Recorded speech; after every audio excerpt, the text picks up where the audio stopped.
Good day, everybody. Nice to see you. Today I will be reacting to the sound clip with the interview that State of the Nation had with the Sambit. So it's Pala Pala could destroy Ramaphosa and the ANC's collapse is closer than you think. So let's see what happens with this. This is a bit of news and opinion mixed. So let's watch and see.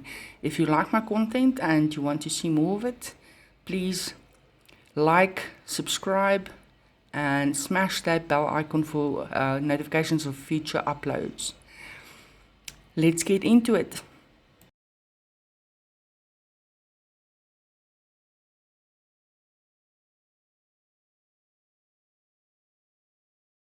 To absolutely get Parliament just to disregard right and wrong just to protect the president.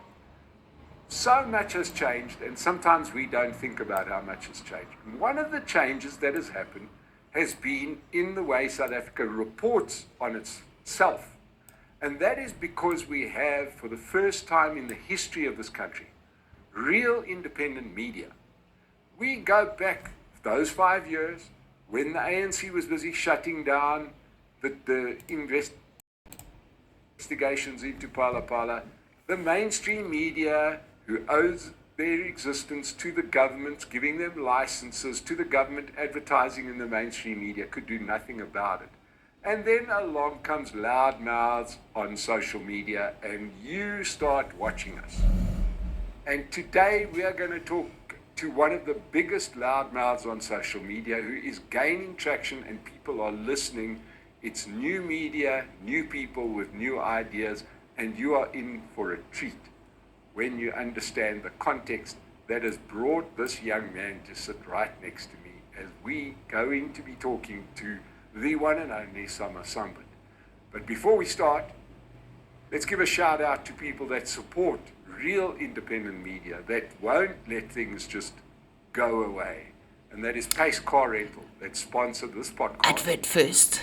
Go to the Pace Car Rental website when you need to hire a car, and they are everywhere. Gotta make a I living. recently went on a trip to George and we hired a bus through them and a trailer.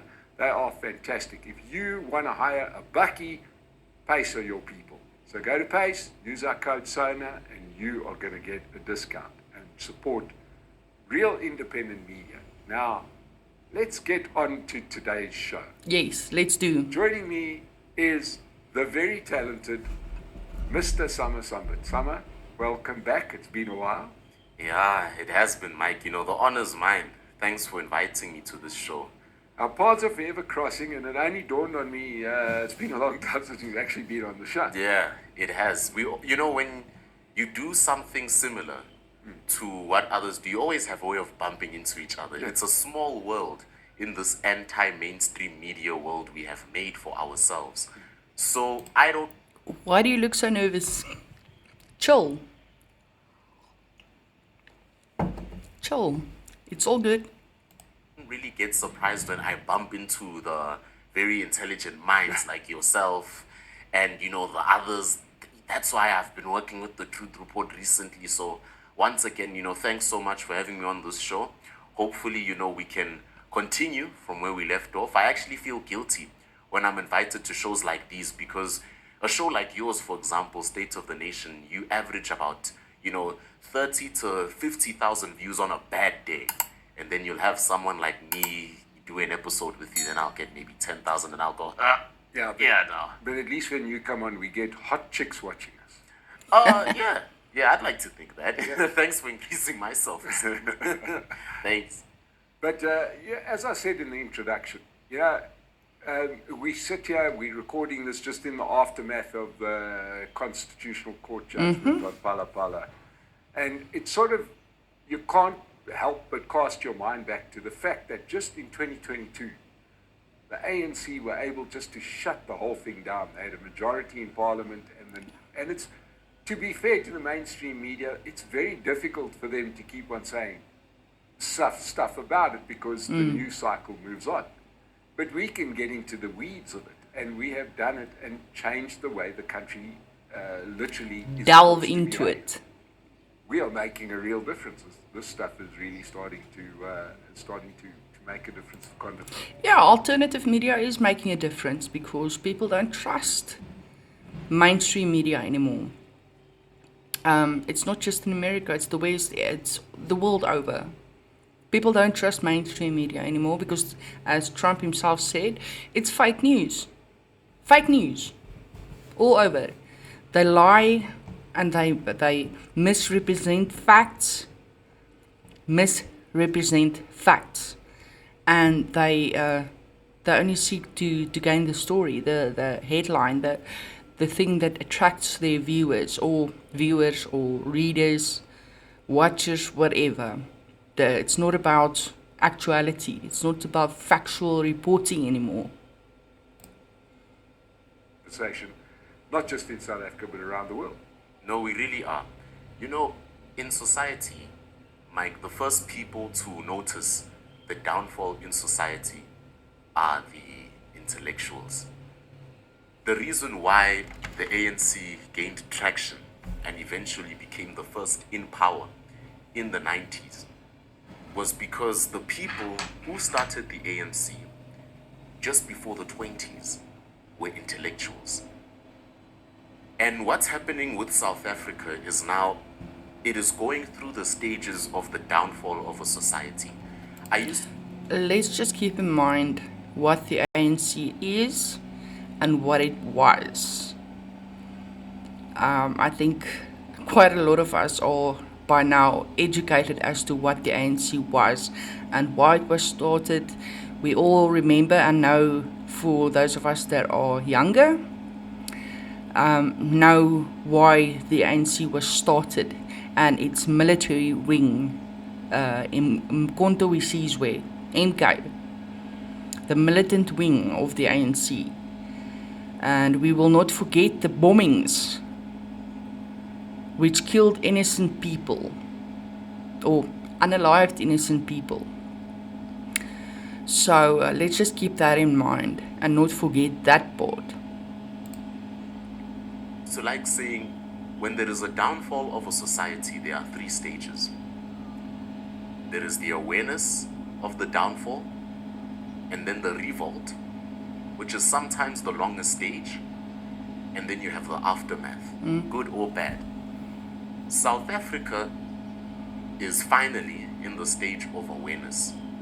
As much as people would like to think we are in a stage where South Africans have realized the ANC can't rule the country for any longer, I'd still say we are in stage one, awareness.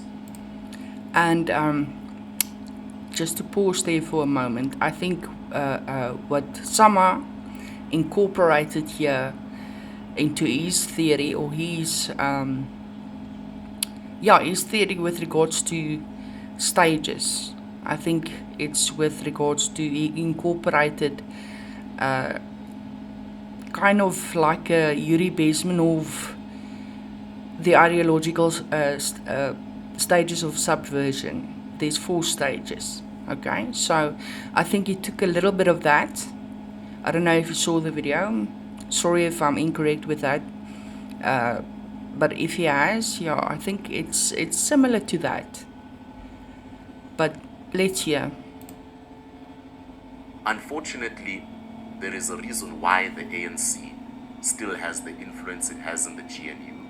There is a reason why they had enough power to completely shut down the Phala situation, like you mentioned. They still have influence. They still make the decisions. I know the DA and other parties in the GNU like to make it look like they still meet up and talk about it. But there's many examples to back my claim. I mean, when individuals from the DA, like Andrew Whitfield, if I'm not mistaken, had to be dismissed, Ramaphosa did it like this. He didn't discuss it with anyone. If he says it, that's the decision. That's how much influence the ANC has in our society. So we are still in that awareness stage where we are realizing that maybe the ANC is not what's best for South Africa. And maybe for South Africa to actually do better, it requires the death of the ANC. The ANC is currently a dying cow. And for us to get to our revolt, we must get enough to be in the awareness stage. We must get enough watching. Let me just add there. If I don't pause it now, I'm going to forget and I won't be able to add it. So, people, let's just remember here. Yes, let's be real. The ANC is failing. The ANC is collapsing. The ANC is dissolving systematically. It is dying. However, just keep in mind that those voters that leave the ANC either go to the DA, the MK, or the EFF, and it's less likely the EFF. However, there's PA as well. Let's not forget that one. And I don't see any other party gaining traction at this stage. However, there's been a lot of interest lately with regards to Freedom Front Plus, especially with Ronaldo on his channel supporting the Freedom Front Plus, or other YouTubers supporting Freedom Front Plus at this point. But let's not forget that the ANC, although it may be declining and basically collapsing because of their support, it is not dying completely with regards to the power within, because they can easily merge with the MK and EFF. Those three can come together and stand together at one point. They may be at loggerheads or in conflict with each other for the public's sake, but behind the scenes they are standing together, and there's nothing that stops them from getting together and doing a thing if they put their minds to it. They can do it, and they most assuredly, I think, and I hope I'm wrong, they will do it. Because they can fight and bicker, and we can all see and read it and hear it. But the point is, that is what can happen. So let's not forget that. Our independent media. And that's currently been doing very well. I'd say it's been going very well. There is a reason why all of us as content creators, our subscriber counts have been increasing. There are people who are invested into this narrative that the ANC is not what's best for South Africa because of the physical evidence they are surrounded with, like the pothole near their house, all the way up the top to the Palo Palo scandal. And they're invested in looking at independence. And also, just before I forget, there was Rob Hershoff on his channel, The Truth Report, actually mentioned this. There was this one Google that said that she will maintain that she's voting for the ANC because at least this and at least that. However, what she's missing is the fact that the country is falling apart. And you can't have a country that's falling apart because everybody will be affected. And it's not just a minor thing. We all know this. Jobs, infrastructure, hospitals, everything. So there's no at least to this matter.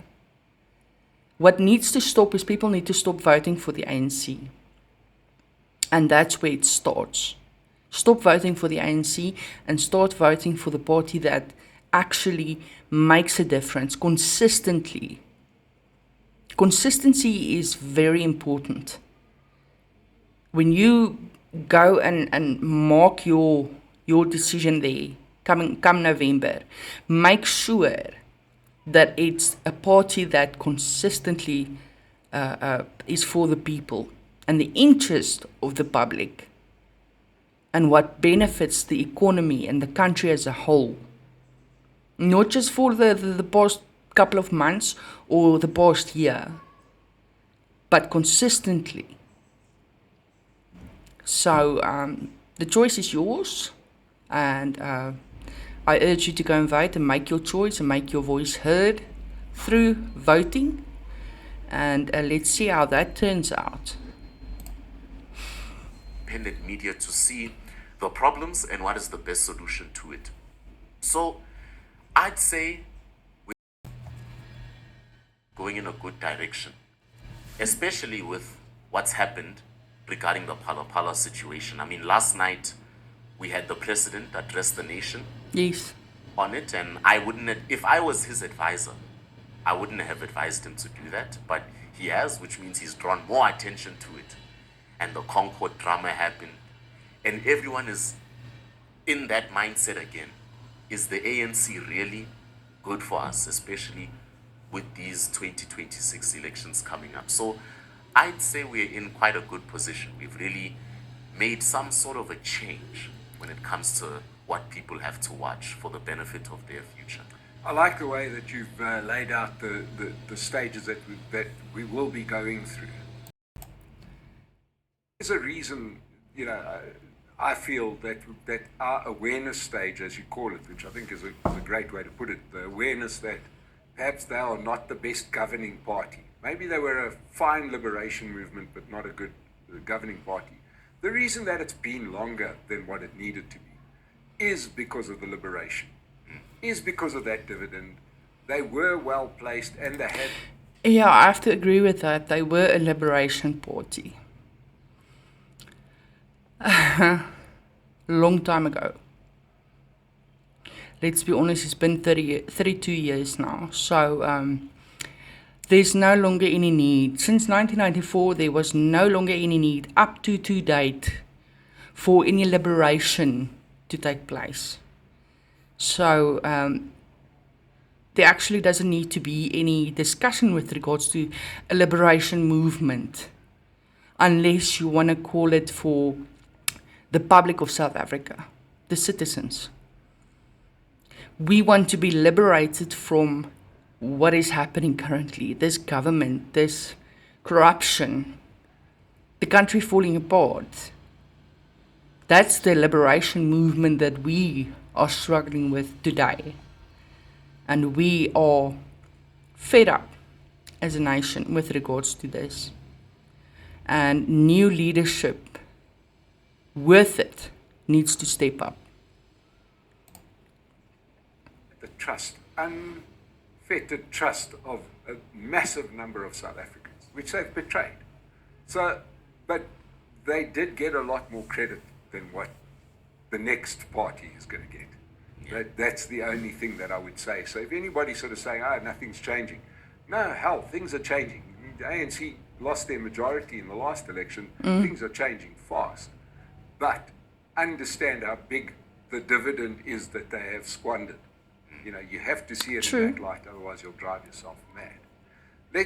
You've spoken about Phala Phala. Now we're getting into the next stage, and that is the decline and eventually, ultimately, the fall of the liberation movement idea, where you can no longer blame apartheid for your problems. The country has got more important fish to fry than what may have happened to 50 years ago. This Phala Phala incident, it's going to be good news for the coming months. What is your take on this, on the whole thing? I mean, I know you said you wouldn't have advised the president to have done. He's such a public announcement that he's going to review the findings. What's your feeling on the whole Phala Phala thing and where this leaves the president? Interesting. Well, firstly, the president by himself made the whole situation a lot worse for him. Because by addressing the nation last night, he has officially confirmed to us as South Africans that this matter was as serious and is as serious as we think it is. The number one advice someone would give you if you were accused of something and you didn't do it, and you are a politician as well known as Ramaphosa, who has a reputation to protect, it's don't entertain that news. Only entertain it when you are asked about it. Don't schedule a time of the day where you're going to address the nation and tell all South Africans what your take on the matter is. Yes. He said last night that he will not resign. Exactly. No one asked him if he was going to resign. Exactly. So, guys, that's what I'm talking about.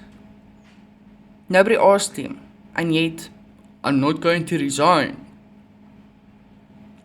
It was a matter of, and I'm sure it's going to pop up now, but I'm saying it now. It's a matter of, I investigated you, and I found myself not guilty. I'm good. I'm all set. There's nothing wrong from my side. Everything was is above board. It's you that's the problem. And this whole thing needs a reset. Let's start a committee. Let's investigate this.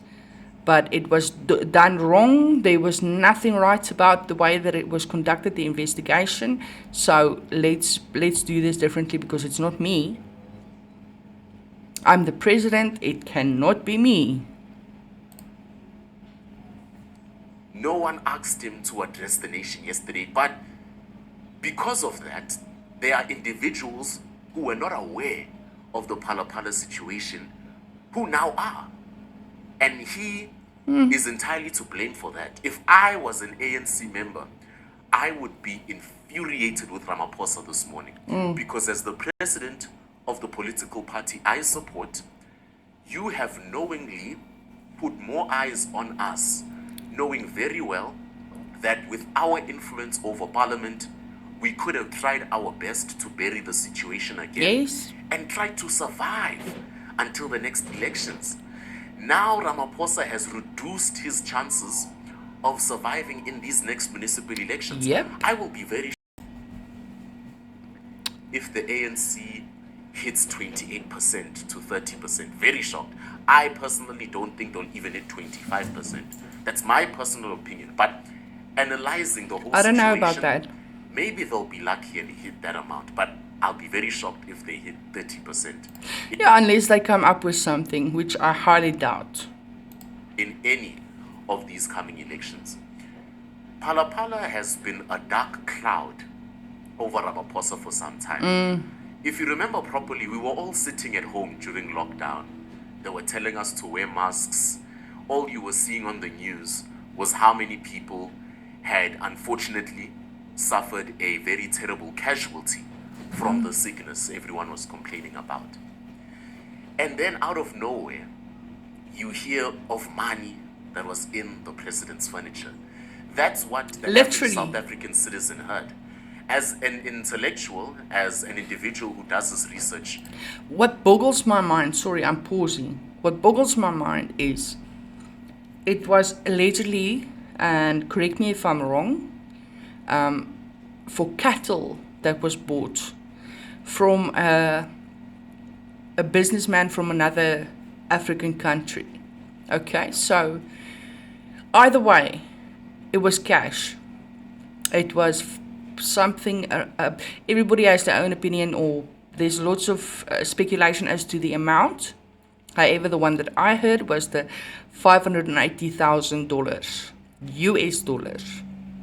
So what my concern is, how did that money get into the hands of that guy from another African country?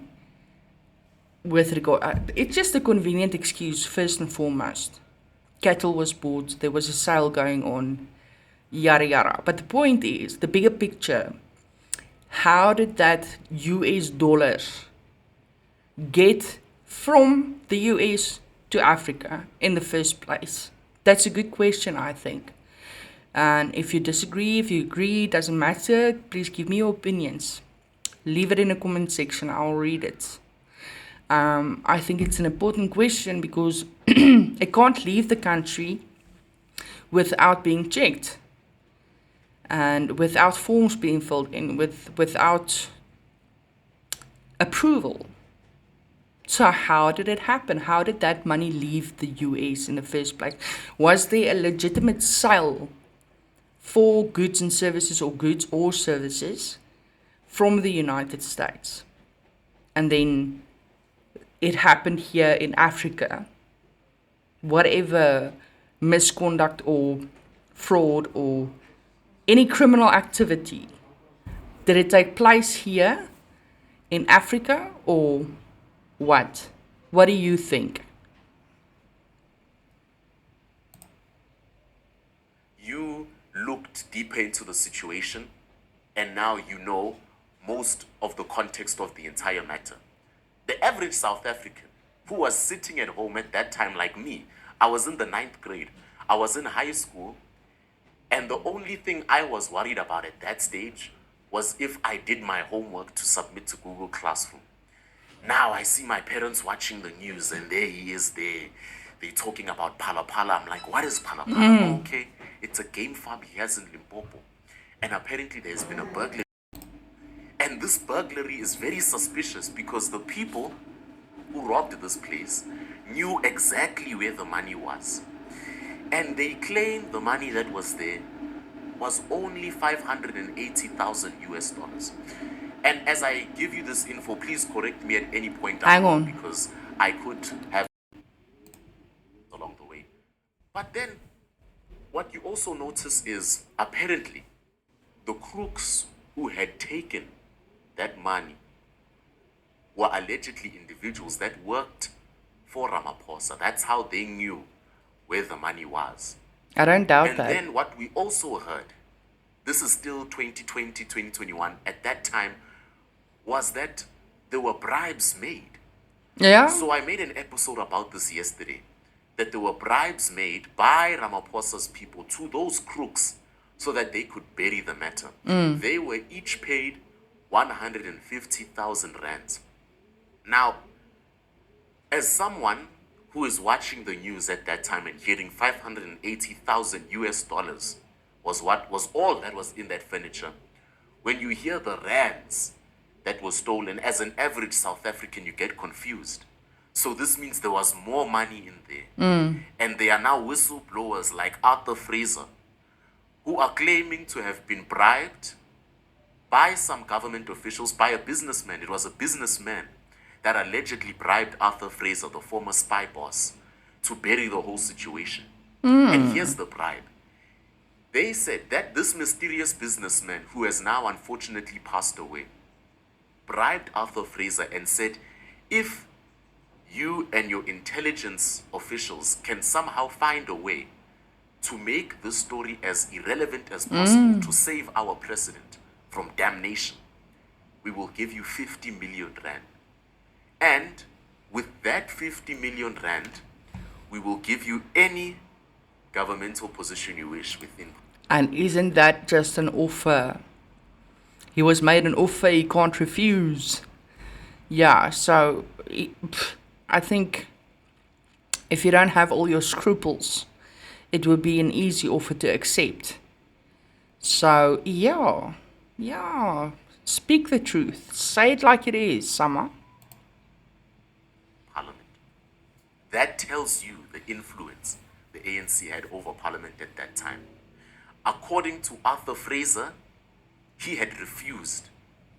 He had disagreed to this bribe. And then what you see later on is Parliament breaking the law to protect the president. A lot of individuals like to skip and say, oh, this is the time Ramaphosa could resign. But while saying those conspiracy theories, they fail to leave the actual evidence-backed claims behind. One of those is that Parliament, the symbol of South African governance, broke the law to protect Ramaphosa. And the Concord, last week actually, pardon my Greece, confirmed this. They said there was no position for Parliament to be in to do what they had done. In fact, this case must be further investigated. Why it took the Concord this long to come up with this decision is a question even I myself can't unfortunately answer. Never know what goes on behind it.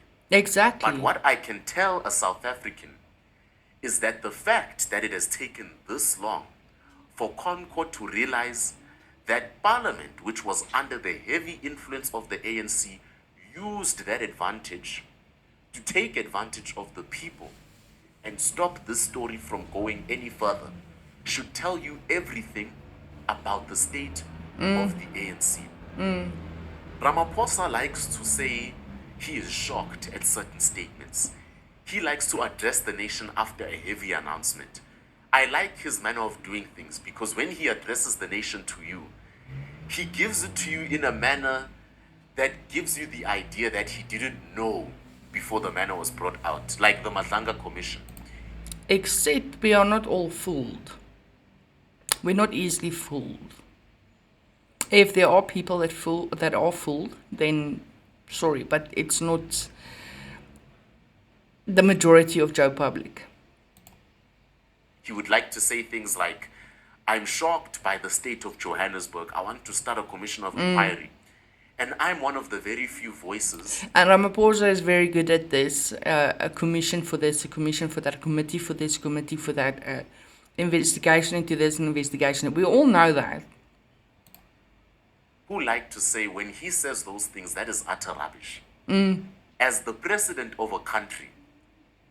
So this is for those who actually don't understand the hierarchy of politics in a nation.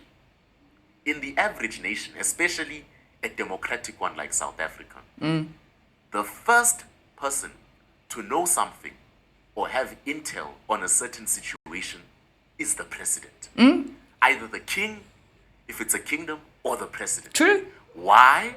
Because the president has intelligence officials who give him intel every morning. Exactly. When Ramaphosa wakes up in the morning, in this cold winter, when he wakes up trying to get out of bed, there are intelligence officials giving him intel on what's happening, his meetings for the day, and his duties for the day. That is the president's schedule. When you see him have these trips to different countries, he has been given intel. You cannot tell me as a South African that you knew about the drug cartels infiltrating our politics like Mkwanazi has said before Ramaphosa. Sorry for the lighting, people. I will get that sorted soon enough. That is not true. That's utter nonsense. So when he comes to you and says, I want to start an inquiry investigating this, as if he doesn't know what's going on behind the scenes, he is wasting your money and he is fooling you as a South African. Yes. That is what he has done with this Phalaphala He knows scandal. exactly. He has made two mistakes. The first mistake he has done was try to convince a South African that he didn't know about these questions he is receiving now until he spoke to us, which is utter rubbish. I can guarantee you, Ramaphosa knew this was coming to him from the beginning of the year. Yes. By the time you see that news headline about the Phalaphala and Concord scandal taking fire again, catching fire again, Ramaphosa had known about 3 months ago. He was an intelligence official who had informed him about it. Obviously, yes. The president is the first to receive any intel of such situations. I agree. So 100%. when he comes to you and says he won't resign, he won't do this, he made that decision months Yes. before you found out that Parliament broke the law Absolutely. to protect him. That's what many South Africans don't understand. Ramaphosa is a very smart fellow. No, I think a lot of South Africans do understand. It's just not everyone in South Africa has a platform to say their say. But yes, I do think that a lot of South Africans do understand.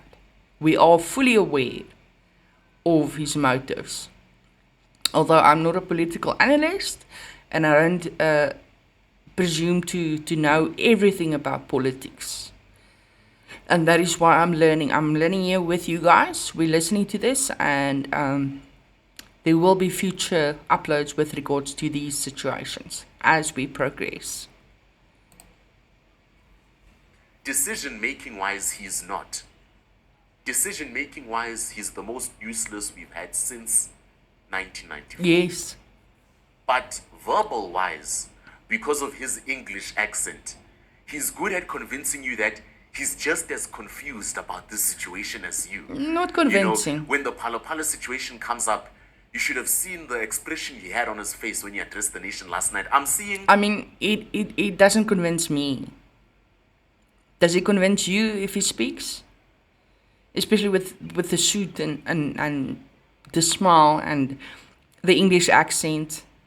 Does that make a difference for you? I'd like to know. Just leave your comment in the comment sections and let me know. Because it sure as heck don't work for me. All these live streamers and content creators streaming it, and they are reacting to him. And I'm saying, but why are you allowing yourself as a South African to be fooled by this man? We're not. He knew about this before you did, months before. You know, I agree to a certain extent because there are people that are getting fooled. However, it's not the whole of the public.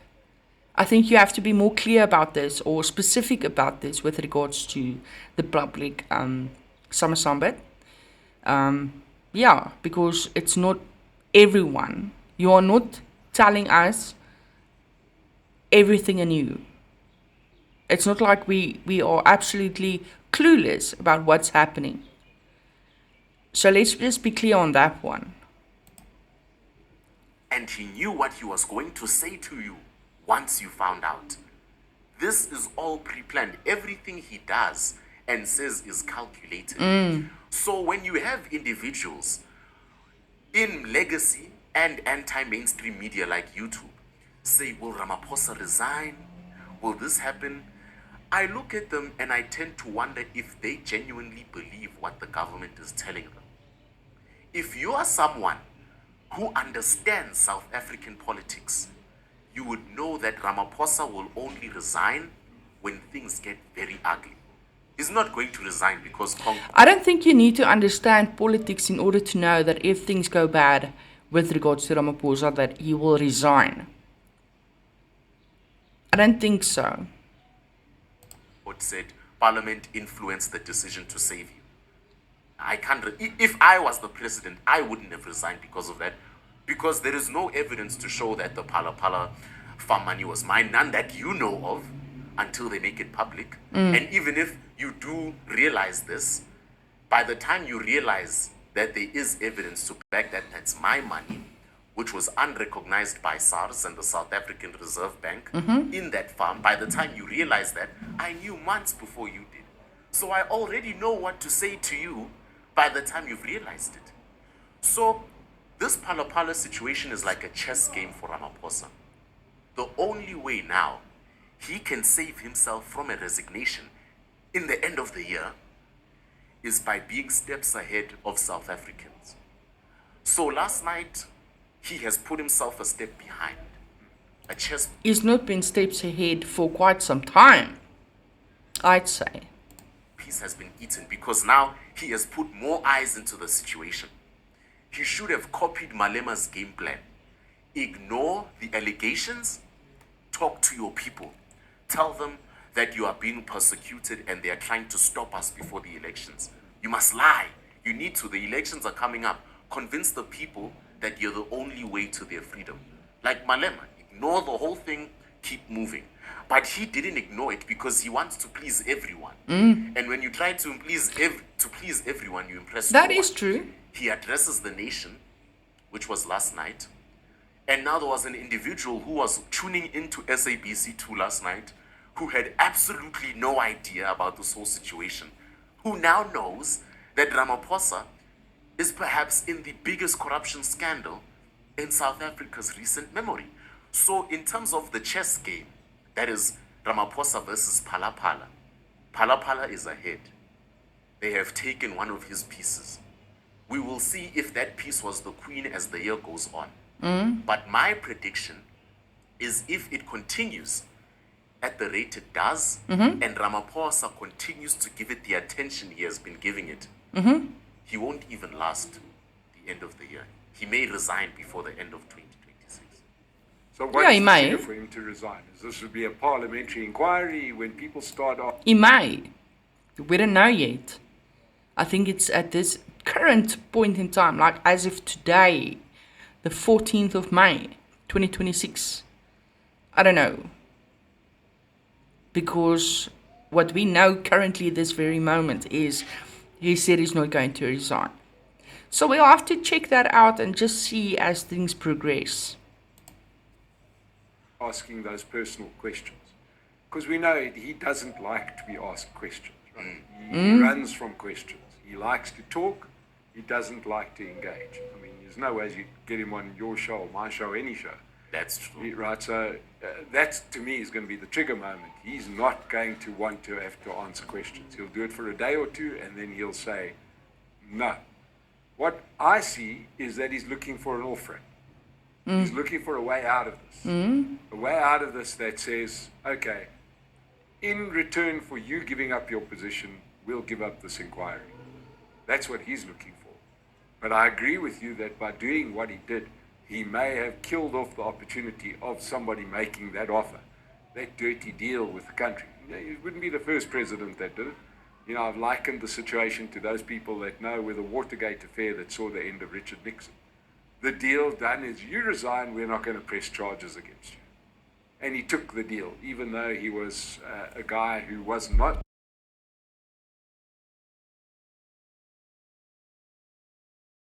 ability now that anybody could give him a deal, right? That says, in return for your freedom from this case, you resign.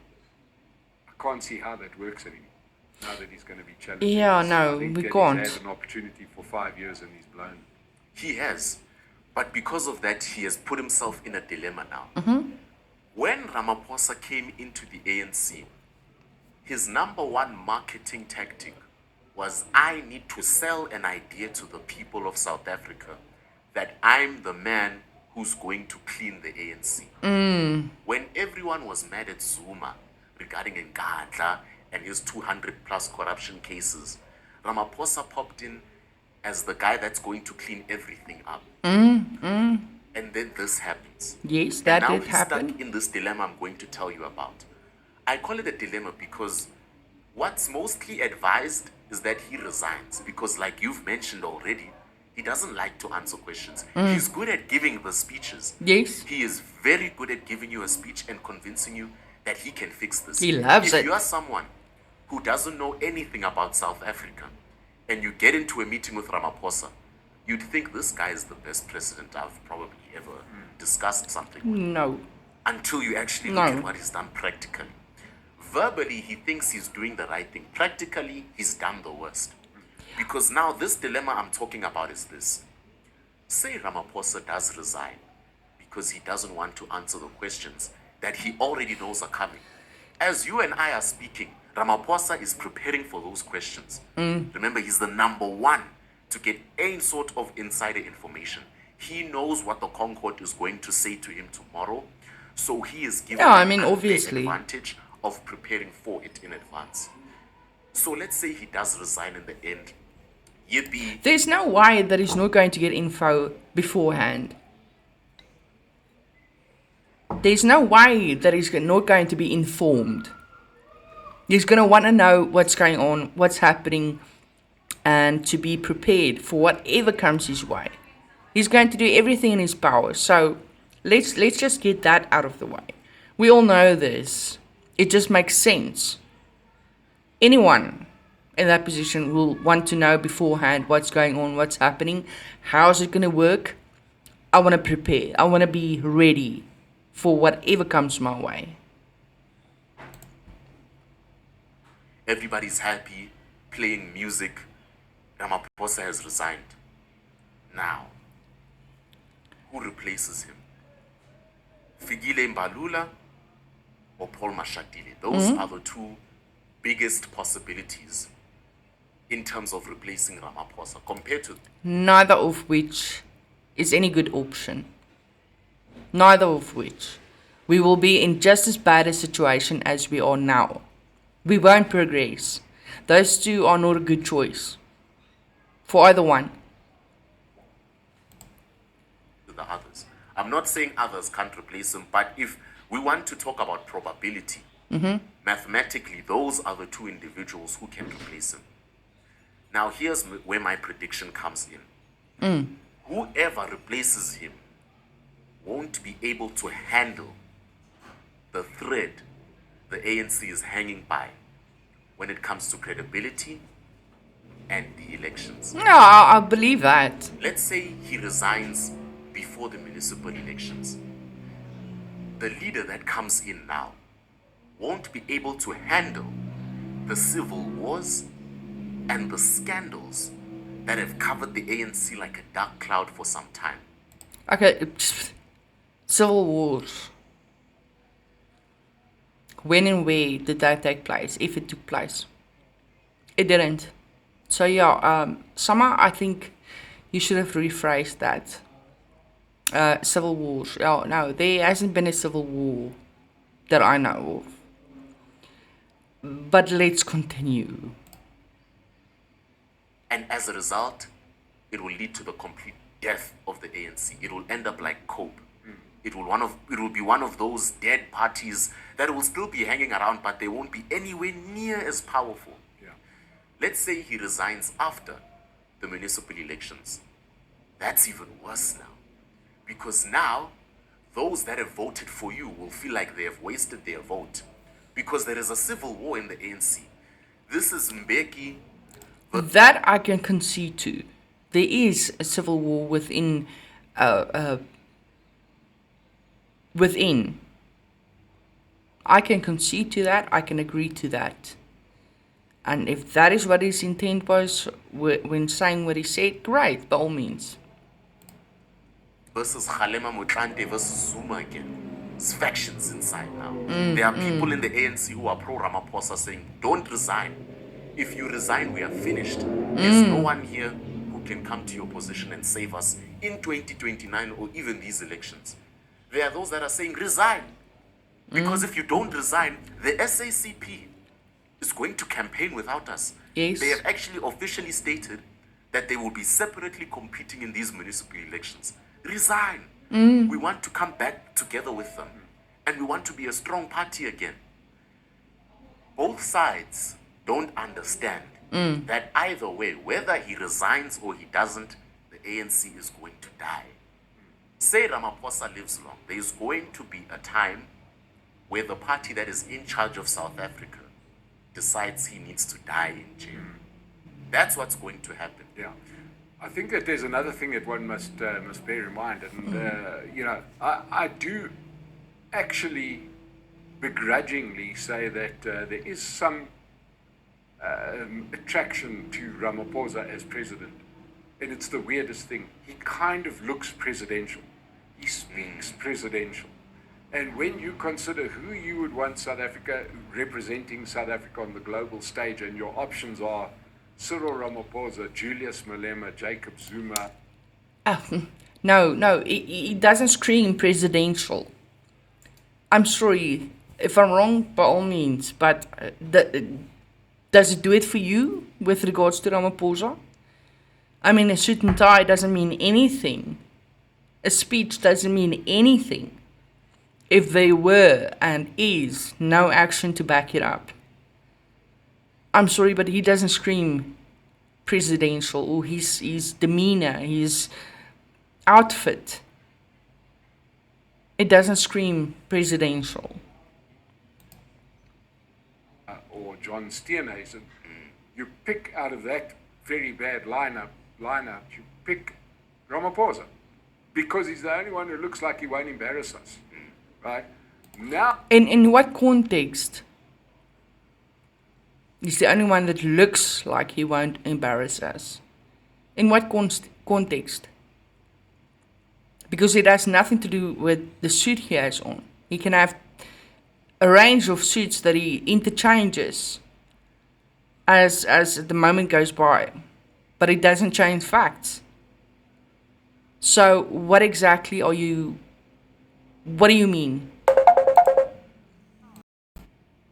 Options are Mbalula, Mashatile, Zuma, Malema, etc. They all look like a den of thieves. So there's that, at least he had that allure, that look of being somewhat presidential. No. Even though he's been a bad president. He kind of he looked the part. It's a bit like having a guy who can't act, but he's good looking. That's true. He doesn't. Leading role, you kind of like saying, He doesn't, I'd though. rather have him than a great actor who doesn't look, is 5 foot tall and he's trying to act like the. He'll sell a few tickets. Yeah. I don't know, maybe I it's think a that matter of opinion. Without somebody who has got a presidential quality about it, the ANC are in serious trouble. And that sort of brings back the discussion of that this may have eliminated the talk of Motsepe coming in as this hallelujah candidate. I was one of the first people to raise that option, but I think that is receding from view now, because now your option, if you are Motsepe, is do you really want to get into this rat-infested ship? It'll make that ship where everyone's getting the hantavirus look quite clean by comparison. So I don't think Motsepe will want to attach himself to this, because who wants to put yourself through this? He has picked the worst possible time to do that as well. Because if he does this, so we already know the ANC is going to die at some stage. We've reached that stage where we know that this individual is very sick. Very sick.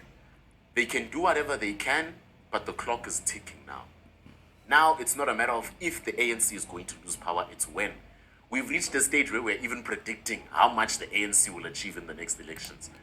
Okay, but there's a lot of talk about the ANC losing, the ANC crumbling, the ANC falling, and there's no talk about what will replace the ANC, unless I'm incorrect now. I will listen now further, but it's a lot of talk about the ANC crumbling and dying. So let's hear.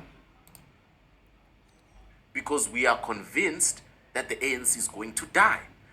So now, if Patrice Motsepe is the smart businessman billionaire he claims to be, he will know that joining a dying ship called the ANC will be the worst decision he has ever made in his political career. To benefit his business and political career, Very true. he will be smart enough to fund a new political party that will now come forth with intellectuals, There it is. regardless of race, and try their best to get the heart of South Africans. I've said this many times. South Africa is going to be saved by a new political party that will put race to the side. They will be a party that won't have accusations We hope of so. being a pro-black party or a pro-white party. They are going to be a party. Yeah, we don't need a party that is partial to one specific race. We need a party that is for the whole of South Africa, whether you are black, white, colored, Indian, or Asian. That's the party that we need. We don't need a party that's partial. That is going to do what? To accept all races and regardless of race, deliver results. So it will be having black intellectuals, white intellectuals. It's going to have the best of South Africans with investors at The best of every race, you can say. If it's whether it's black, white, colored, Indian, it doesn't matter. Just as long as the country survives and recovers, because that's the important part now, is surviving at this point, and that's what we're doing. We're barely surviving. So what we need is a party that's for everyone and that thinks ahead, that communicates to the people, transparency, and delivers on its promises. the back, like Motsepe, if he knows what's good for him, backing that goal. That's how Motsepe can save himself. There is no political party Motsepe can join right now that he thinks will help him be the president of South Africa. I heard another prominent YouTuber talk about this the other day, William Petzer. He was also talking about why Patrice Motsepe could be the next president of South Africa. There are individuals who bring the points he has brought on why Motsepe could be the president of South Africa. If you sat down and listened to those points, they are absolutely valid. You listen to this and go, you know what? There could actually be a reason. I will go and have a listen to that one. I haven't heard it yet. I urge you guys to also, because it's linking with this video. So I think it's wise to just go and listen there and then to conclude what you want to conclude. I myself will be going to watch that video so that I can make my own conclusion with regards to this. Why Motsepe does join the ANC. But then what you mentioned comes in. You're joining a sinking ship. 99% of the time, or there is a 99% chance that ship will sink whether you are in there or not. It's not relying on you to be in there. It's going to sink. If you know what's good for you as the billionaire businessman, you'll know that the best thing to do is to do what you've been doing. Keep yourself out of the drama. Come in, discuss with other investors who are willing to back a new political party that will be pro-equality and will bring the best of South Africans, not the best of black South Africans, not the best of white, the best of South Africans. That is what can save South Africa. Yes. So Motsepe Absolutely. considering joining the ANC is suicidal politically for him. Yeah. And he knows it. I made the comment that about a month ago that perhaps he'd be better off by fighting to become the leader of the Democratic Alliance, because at least then he wouldn't have been tainted by what's coming down the road. Now, this all happens against the backdrop. And let's just understand here, before we even get into the local government elections, that this could trigger a whole lot of events that sometimes we aren't, most South Africans, you and I are aware of it because we follow this every day. This could lead to some serious gridlock. There could actually be a massive constitutional crisis here. And it plays out like this. He doesn't resign. There's a motion of no confidence. He loses the motion of no confidence because a motion of no confidence, the impeachment needs 2/3, but a motion of no confidence needs 50% plus. Okay. You could have parties saying we can't have this compromised president anymore. He's out. Motion of no confidence gets passed. No leader that gets nominated gets approved by more than 50% of parliament, which then puts the country back in elections. We could have a situation where, it's hypothetical, this is South Africa, we do deals at the last minute, where we go back to the polls before the end of the year in a general election, never mind a local government election. Unlikely, because we'll make some kind of dirty deal. But that is how it plays out. That is how serious this moment is. Yes. That we could actually be in a constitutional crisis, where the Constitution has said if you can't appoint a leader, you go back to the elections. The people must decide. There hasn't been, so sorry to cut you off there, but there hasn't been a better time for the people to decide than now. You see, now I agree with there are this. platforms like yours to tell them, here are the pros, here are the cons of voting for the ANC. Here's what happens when you do. You're not I mean, come on, let the people decide. I think a great deal of South Africa is seen now and have awakened to the dire situation that the country is in, both locally and globally. It's been a whirlwind, to say the least. So I think it would actually be a good thing to leave it up to the people, to us, to all of us. Let us decide. Let us put it down on paper to vote. I think that would be a good thing. telling them to not vote for them. You're telling them, here's what happens if you do. I'm giving you the truth as a South African. This is what the SABC will never tell you. And then a South African will receive this information and say, you know what? I think we've reached that time where I need to consider putting my ex on a different box when these elections come around, municipal and general. Yeah. There is another outcome here. That's, Think about at the that. moment, the wound is a bit raw. But there could be a approach to the GNU from the ANC saying, you protect the president in parliament, and that is going to cost blood and treasure. The only way, and you know, if you were the leader of the DA,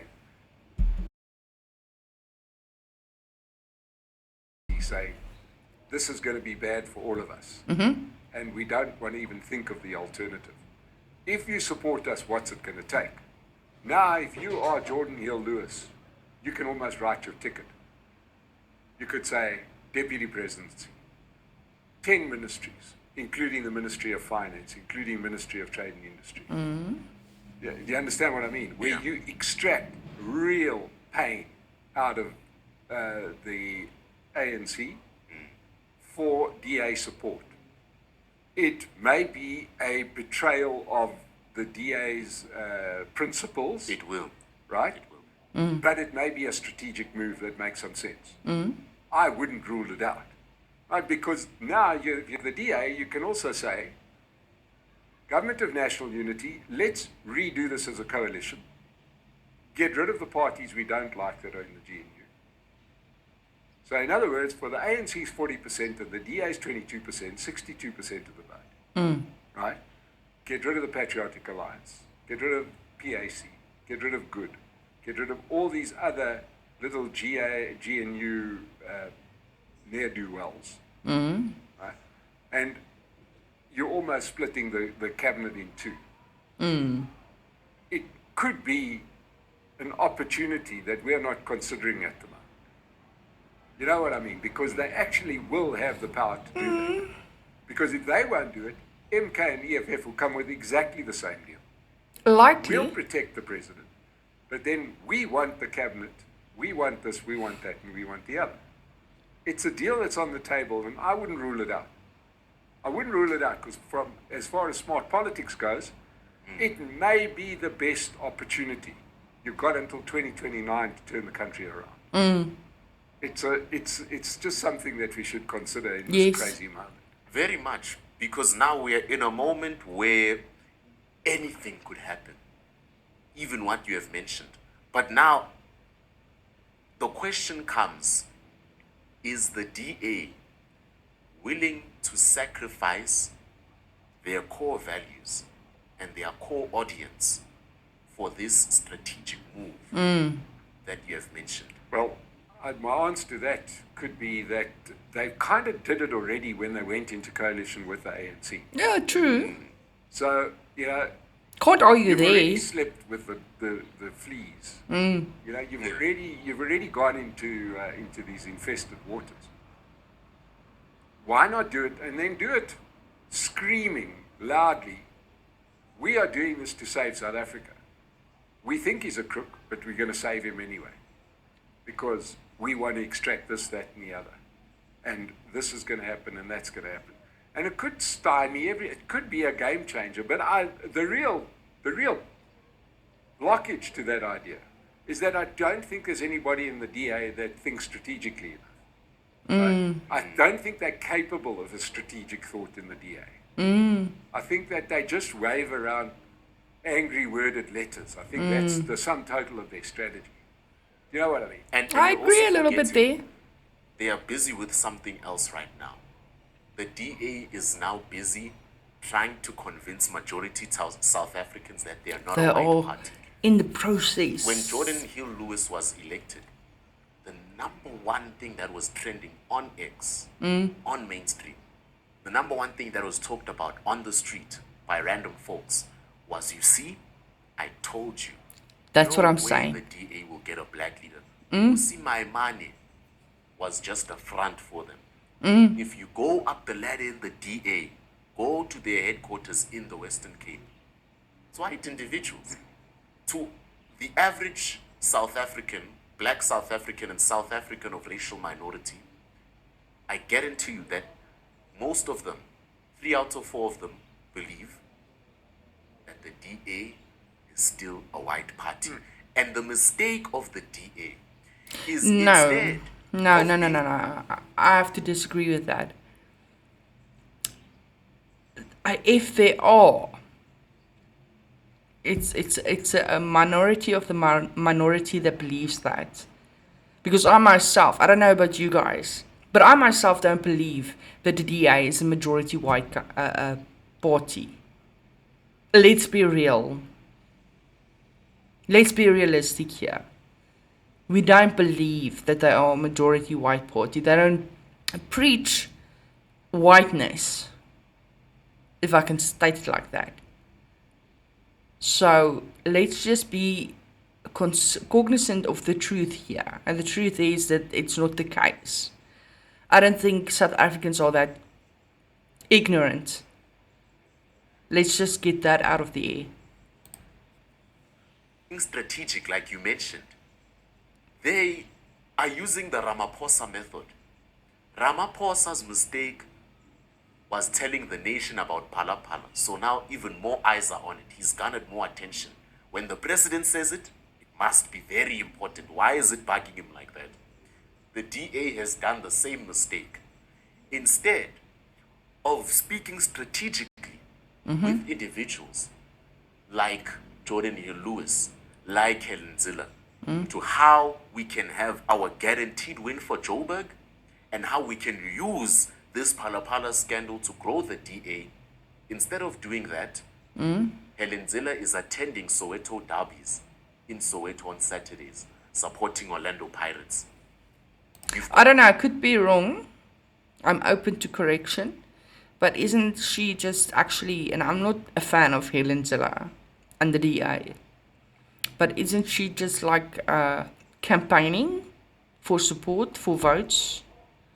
I mean, isn't that what politicians do for their parties? But Jordan Hill Lewis constantly saying the DA is not a white party. So to me, I would agree on your point saying the DA could be more strategic on this. But right now, they are so focused on proving to individuals who will never believe otherwise that they are not a white party. And the clock is ticking. You know, the clock is ticking. Municipal elections are coming. That's true to an extent, because I've seen that, I've heard that, I've read that. So it's true to a certain extent, but not to the extent that Sama is insinuating or stating here. Not to that extent. Are you telling me that instead of using this situation to get more ministerial positions, to maybe have a deputy president from our party, you are still fighting for you've got Helen Ziller swimming in the potholes? I thought we've dealt with that months ago. I thought that win for us was guaranteed now. There's True. no competitor for us there. If there is, we need to make sure there isn't. You cannot say action essays are... But Helen Ziller swimming in the potholes has nothing to do with people believing that the DI is still advocating for white, or is still a majority white party, or have white interests at heart. Help me understand. What am I missing? If I'm missing anything, please just let me know. I'm open to discussion about this. Let's discuss it. I'm open to correction. I'm not an expert, as I said. So if you think that I'm incorrect, feel free to do so, to inform me. Listen, you're wrong. This is the situation.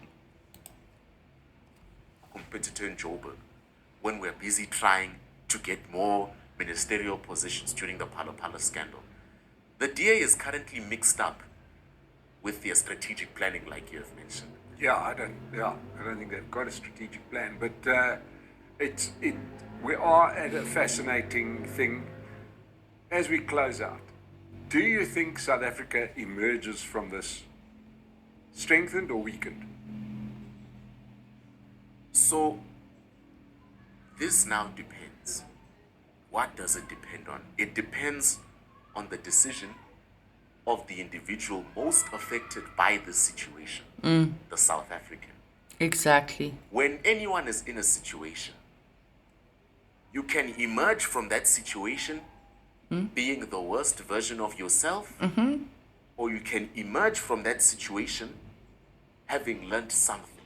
Exactly. Not being your best, but having learned something, so that this failure I can agree. wasn't necessarily a failure, but you have taken it as a learning experience. A learning South curve. Africans need to understand one thing. In politics, if you look at it at its core roots, there is no such thing as failing. Ramaphosa can have this Phala Phala scandal. Next thing, he will have the most momentum. Once again, context, because in the South African context, sure. But you will have to specify, because global politics and international politics, different countries, it's a whole different can of worms, so to speak. So there are a lot of dynamics at play. let's just consider this as well. Along with the ANC and the GNU, if he knows what to do. But because the ANC is dying and he doesn't know what to do, we've seen the evidence last night. He is at the situation he is in. He didn't learn anything from the last Phala Phala scandal in 2020. South Africans can learn something from here. Now, after this, they can go, the ANC is the last party that needs to be in my mind when I'm voting in the municipal elections. Because South Africans also need to understand another thing. The only power a South African has to changing his or her country from complete damnation is a vote. That's all True. the power a South African has in a democracy. Vote. True. It's not by protesting outside. You're protesting that fees must fall outside, but 6 months ago you voted for me, knowing that if you voted for me, I was never going to entertain that topic. So South Africans True. need to learn that now.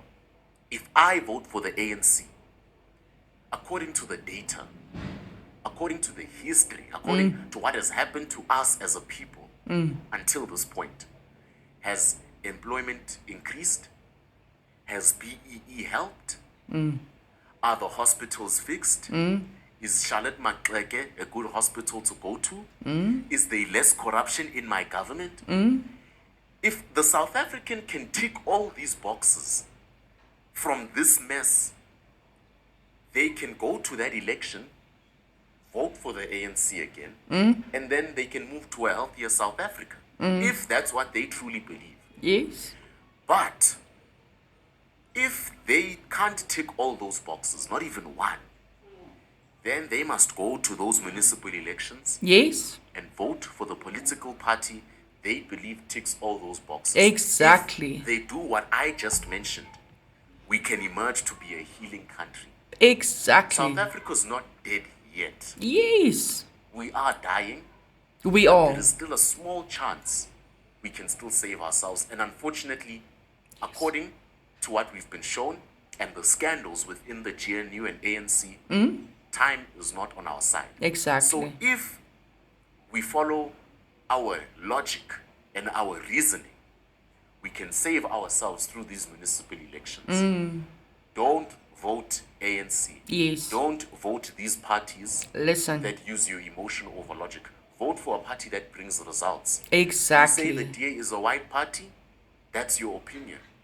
But is Herman Mashaba a better candidate? Will he make a better mayor than Zille for Johannesburg? Whatever answer you... It is whoever. I agree with him. Whichever candidate is the best for the task. So let's not forget that. Keep that in mind when you go and vote. Who will do the best job? Who will be willing to do the best job? Who shows they will be willing to do the best job? You have for that question, you must go and vote for it there in the municipal elections. If you do what's right, we will emerge as a healing nation as a whole. We don't need to all do it. All we need is to get the majority to realize this. And once we can get that, we will be moving towards the right direction. If we don't, if anti-mainstream media like your show and mine didn't exist and South Africans were blindly voting for the ANC, then we will suffer until I grow old. We will suffer until the previous generation is no longer with us. If not worse. You need to watch the Summer Sambit on YouTube to get these pearls of wisdom on a daily basis. And it's Okay, so that will be the video, people. That was the interview that State of the Nation had with the Summer Sambit. And the topic of the discussion was Phala Phala could destroy Ramaphosa and the ANC's collapse is closer than you think. That's it for me, guys. This is the video. So if you like my content, please, as stated in the beginning, like, subscribe, share, and smash that bell icon for notifications of future uploads. I will really appreciate that. It helps support my channel and it helps me to create more content for you. I'll really appreciate that. Thank you, guys.